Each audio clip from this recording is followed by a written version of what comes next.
சங்கீதம் 22 அதிகாரம் 8 கர்த்தர் மேல் நம்பிக்கை வைத்தானே, அவர் இவனை விடுவிக்கட்டும்.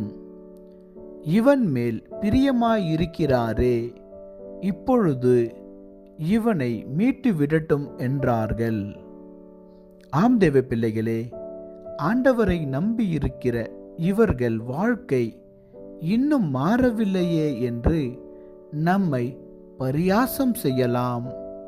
அவர்கள் வார்த்தைகளை கேட்டு சோர்ந்து போகாதீர்கள்.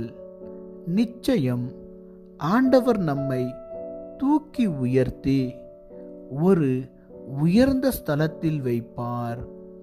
உங்கள் நம்பிக்கை வீண் போகாது. நீங்கள் உருவாவதற்கு முன்பே தேவன் உங்களை அறிந்திருக்கிறார். ஆமென்.